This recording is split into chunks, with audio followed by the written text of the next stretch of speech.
few years ago, I was in a program in the region called Leadership Northwest Indiana. I know some of you have been in the same program. The short version of it is that groups of leaders from cross disciplines get together and spend some time together for a year, whether they're leaders in small business or industry or nonprofits or education or government or churches. And so I had gotten to know everyone in the group fairly well, and about midway through the year, we did this kind of goofy exercise that sometimes you do in groups, and they had you write one word to describe yourself that had nothing to do with your work, and then you kind of wear it as a sign around the room, and you get to interact with different people about that quality. And one of the guys I had gotten to know fairly well wrote on his sign that he was an atheist.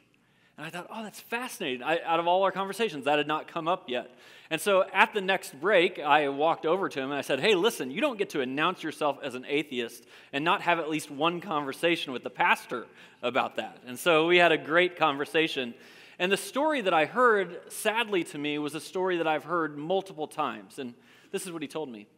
He said that he grew up in a religious home. He grew up going to church, but in his youth, as a child and as a teenager, he had questions about things, and he would try to ask those questions to his parents or to his pastor or his priest, and the response he continuously got was, don't ask those questions. Those questions are off limits. Just accept what we tell you. Don't go off trying to explore on your own. And the result of it, along with other things, was that he got to a place in his life to say, well, there must not be answers to those questions, and today, still today, he's an atheist. Now, to me, that's terribly sad. Terribly sad. Because we all have questions, don't we? I trust that you have questions. If you've thought about God for longer than 5 minutes, there are some things that you think, I don't completely understand this. I'd like to discover or explore that. I trust that's true about you because it remains true about me.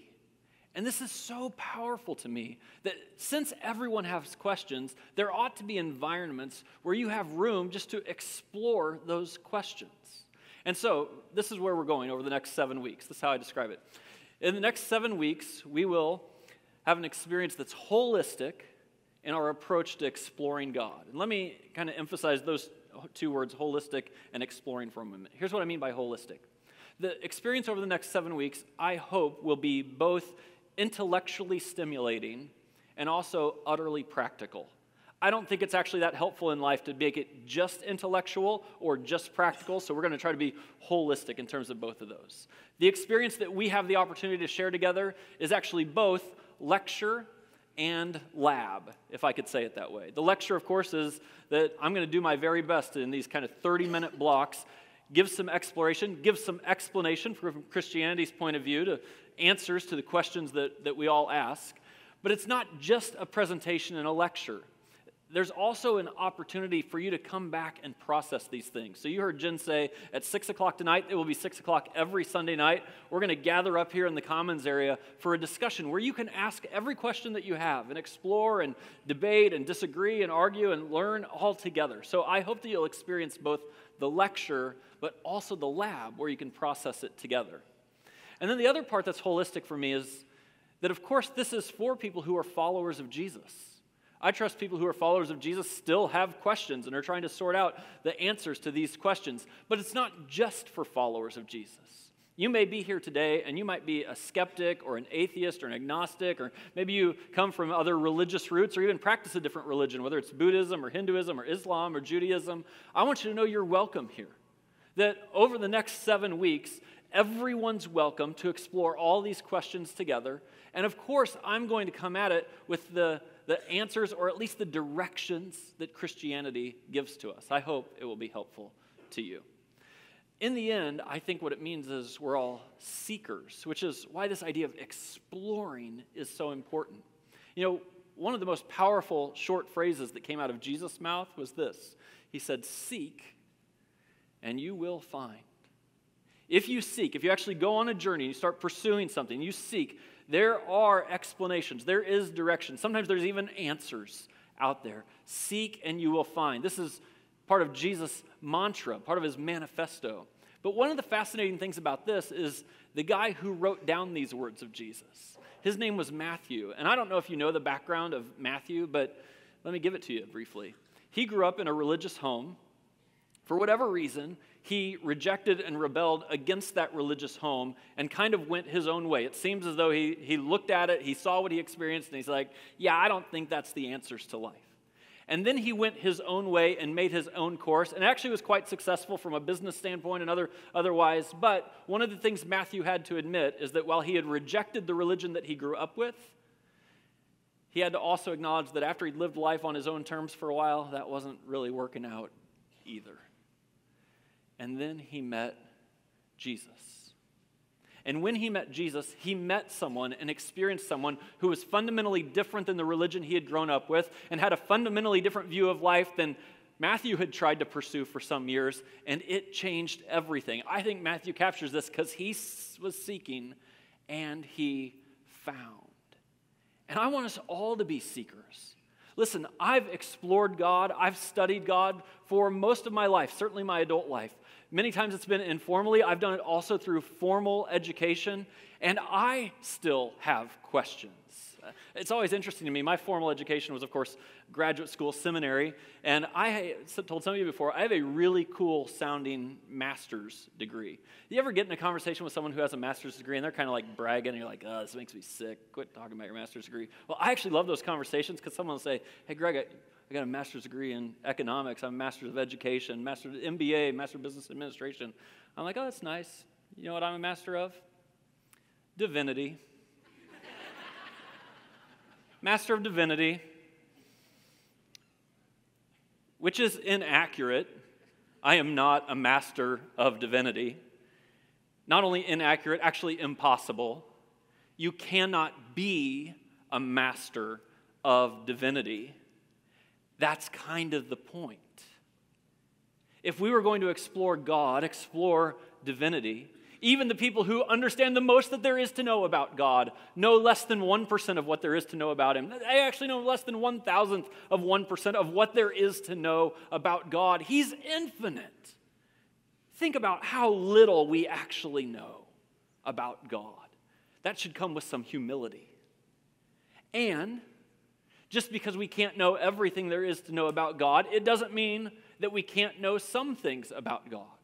In fact, from the Christian perspective, one of the things God has done, because He's so difficult to know, is He revealed Himself to us, the parts of Himself that He wanted to make sure we knew. And the way that He did that was He sent Jesus into the world. The God-man, the one who is human and divine. And so for a follower of Jesus, we look at Jesus and we say, that's God. And any other image that you have of God that doesn't line up with Jesus, we just discard it. If you haven't discarded those other images yet, you should. Because that's our image of who God is. We just become seekers.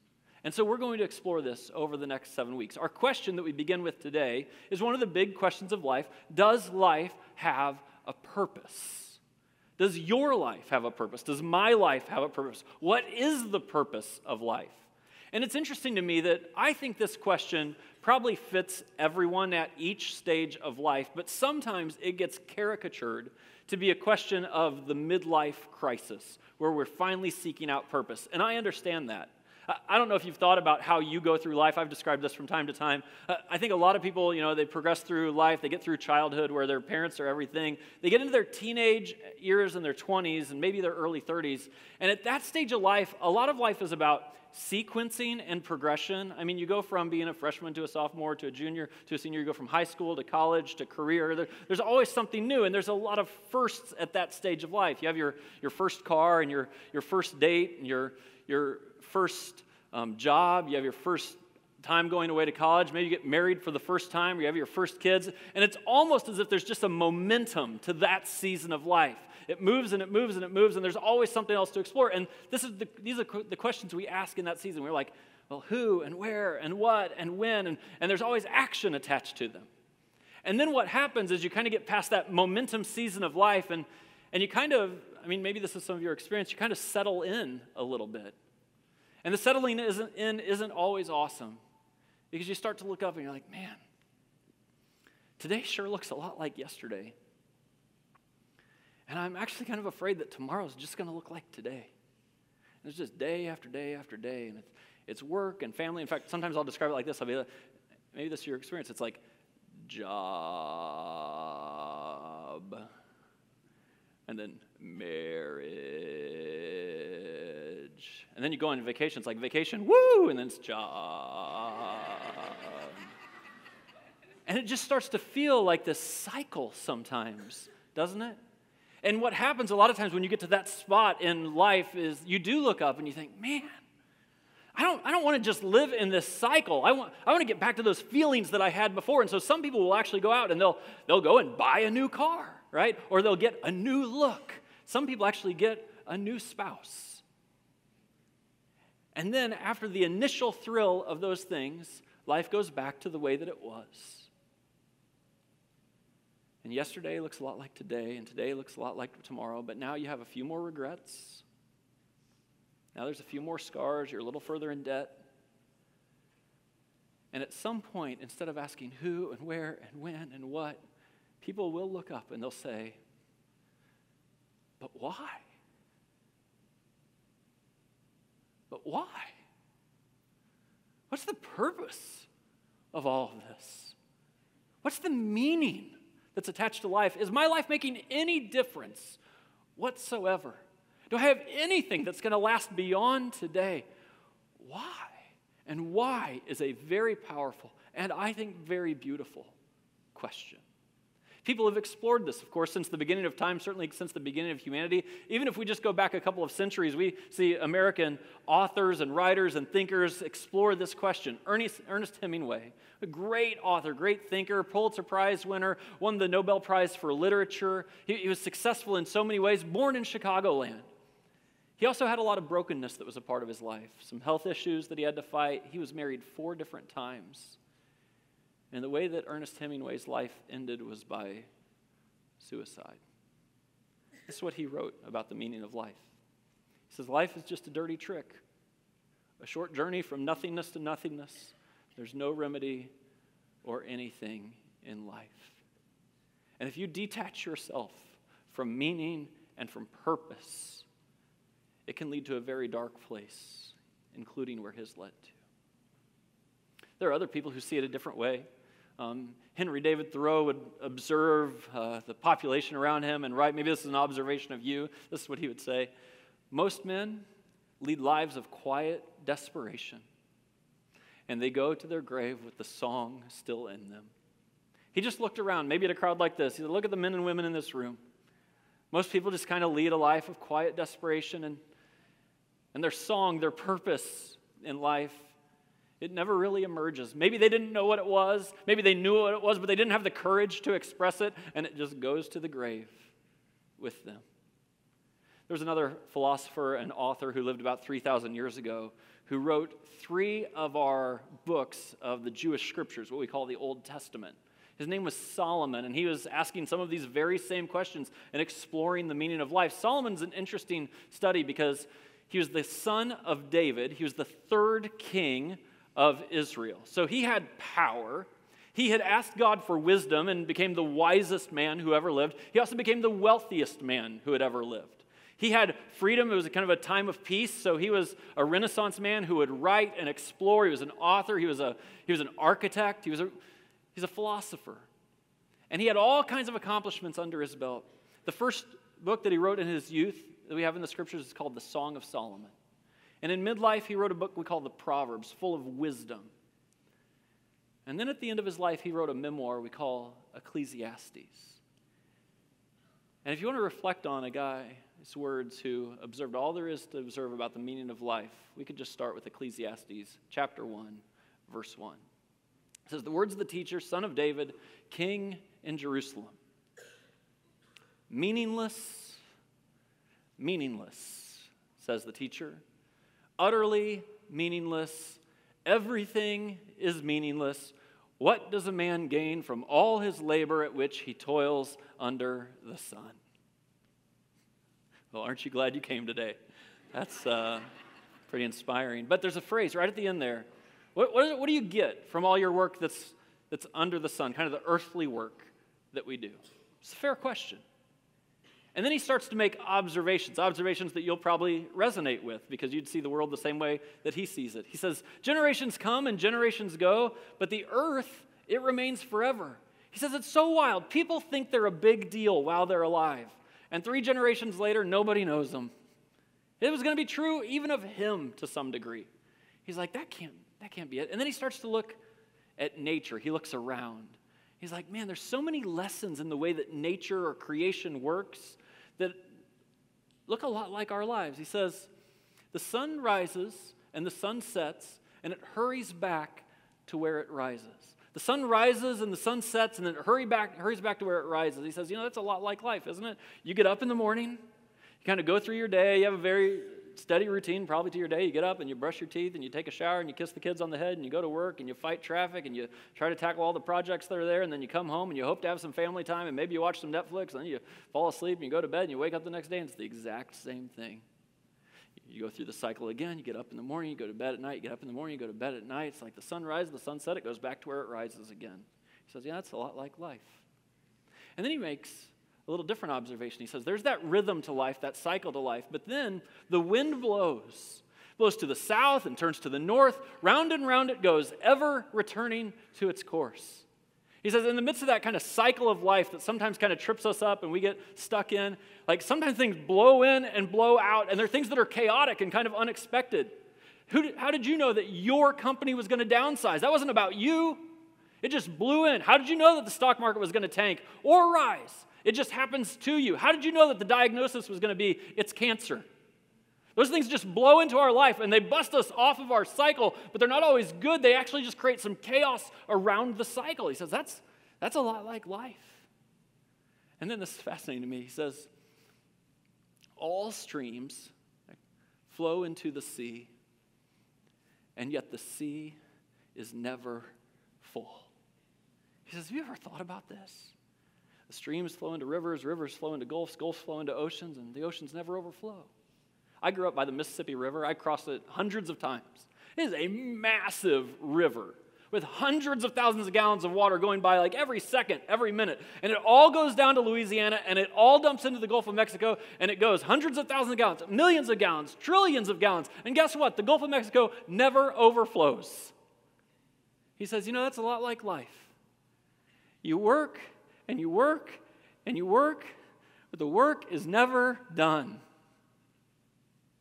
There's always more projects. There's always more expectations. There's always more hours. Even the work at home leaves you with laundry and cooking and habits and routine. You work and you work and you work, and it's a lot like life, isn't it? You get up in the morning, you go to bed at night, things kind of come in chaotically. You have to deal with them. You work and you work and you work, and it's never done. Then he says, to the place the streams come from, they return again. All things are wearisome, more than one could say. The eye never has enough of seeing, nor the ear its fill of hearing. What has been will be again, and what has been done will be done again. There's nothing new under the sun. And I know how that's making some of you feel right now. If you're young, you're like, that's depressing. And if you're old, you're like, I knew it. But he's making a very particular observation here using this phrase, under the sun. He says, if all you do is look around, if all you do is live the earthly existence, I'm telling you, that's what life is. Meaningless. Fast forward a couple chapters to Ecclesiastes 3, and he starts to write some things again. You didn't even know that Solomon wrote this. He says, there's a time for everything, a season for every activity under heaven. You thought this was the birds? It was actually Solomon. A time to be born and a time to die. A time to plant and a time to uproot. A time to kill and a time to heal. That's kind of how it works. Then he says this. But God, he has also set eternity in the hearts of men. And they cannot fathom what God has done from beginning to end. He suggests that the meaningfulness of the human experience is that God actually created you in his image. And when he created you in his image, he took this thing Solomon calls eternity, and he placed it inside of you. Some people might call it a soul. It's the part of us that wants to stay connected to the divine, to stay connected to something that's above the sun.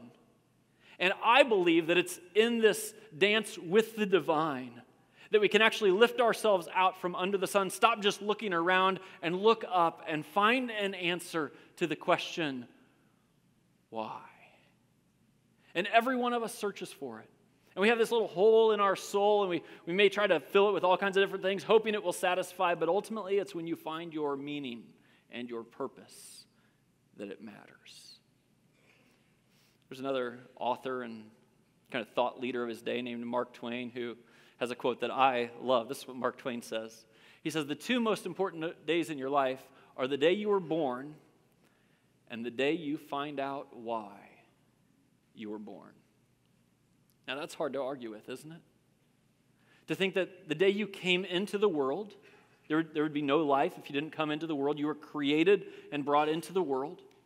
And then as you exist, if you can figure out why you exist, then you can actually set your life on a course of meaning and purpose, and I believe connection with God Himself.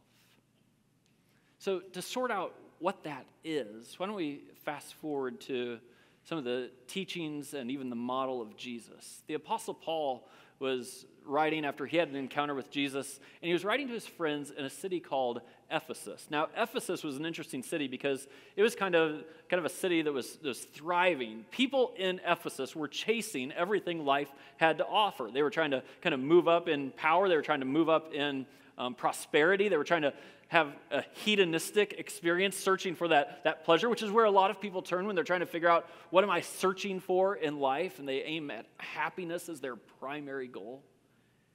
And as Paul's writing to this group in Ephesus, probably a group a lot like us, who've been searching and trying to figure out and chasing certain things that feel at times like chasing after the wind. And Paul says, let me introduce you to a different idea. Here's what he says. For we are God's handiwork. He wants to create something unique in our understanding of human beings. That you had eternity set inside of you. You have a soul. And God created you particularly to be who you are, with certain gifts and certain abilities. God has granted you certain experiences and certain situations. He's given you the family that He gave you. Like it all is shaping up for something. It's not accidental. He says you were created in Christ Jesus to do good works. Now that's a simple phrase that he's going to unpack here in just a little bit, but just think about this. He's given you certain gifts and abilities, certain experiences in your life, and He wants you to take those and have the result of that be you could do good work, which God prepared in advance for you to do. Don't miss this. God places you in situations where good work is needed, where a good word of encouragement, or to step in and rescue something, or to lean in and help something. He actually places you in those situations. They're good works that God prepared in advance for you to do. And we walk through life in a way that's not disconnected from the divine, and His suggestion is that when you come across the parts of life in front of you that are broken, God has given you a calling in those moments. Now, I want you to think about this with me for a second. Because most people organize their life to live it in what I'll call one of three different strata as it relates to the brokenness of this world. There are people, and there may very well be people sitting here today, who are people who, like, you are the cause of brokenness in this world, and you kind of want to be. Or at least you don't care that you are. You would do anything. You don't care who has to be stepped on. You don't care what law has to be broken. You don't care who has to get hurt, as long as you get what you want. And you're like, hey, chips fall where they may. I'm getting mine. I don't care what anybody else gets. I don't even mind that I'm part of the brokenness of this world. And to some degree, if we're all honest, we're all part of the brokenness of this world. because I got angry last week and brought some brokenness about. But there are people who actually kind of aim at that and don't care. The next strata is a group of people who say, no. I don't want to be part of the destruction of this world. I don't want to be part of the harm and the brokenness and the heartache and the pain. I'm not trying to be part of that. And so the choices those people make is they say, I'm not going to participate in that. I'm going to live in a neutral ground. And in this neutral ground, I'm not going to cause brokenness. I'm just going to chase pleasure, chase happiness, chase things that make me feel good, chase experiences, like me and my family. And we're aiming at that because we don't want to cause more brokenness to the world. But this was the pursuit of Solomon. Everything that happens under the sun, he was chasing it. And in the end, it felt really empty. There's a third strata, a strata of purpose. And actually, when Paul goes on to describe this a little more, this is what he says. Follow God's example, therefore, as dearly loved children, and walk in the way of love. Now, his definition of love might be different than your definition of love. Because this love, I can promise you, is not an ooey-gooey sort of love. It's not just feelings. It's not just an expression of affirmation as you go. It's not just that. This love really matters. This is love that's patient and kind and endures. It's a powerful love. In fact, he's going to describe to us this love. He says, this love, walk in the way of love, just as Christ loved us and gave himself up for us. He says, let Jesus be your model for purpose. Try to live the life that Jesus lived. Jesus did not live in strata number 1, where he was bringing destruction. And Jesus did not live in strata number 2, where he tried not to bring destruction, but still made it all about himself. Jesus lived in strata number 3, which is where purpose is found. It was the chance for Jesus to look around at a very broken world and say, you know what? I'll engage it, even when it costs me something. You know what love is? Love isn't an ooey-gooey feeling. Love is something that looks upon a part of this world that is not right, and you choose your part. See what God places in your path. Maybe it's poverty, maybe it's somebody being bullied, I don't know what it is. But you look at it and you say, it's not right. And then, even though it will cost you something, you step in.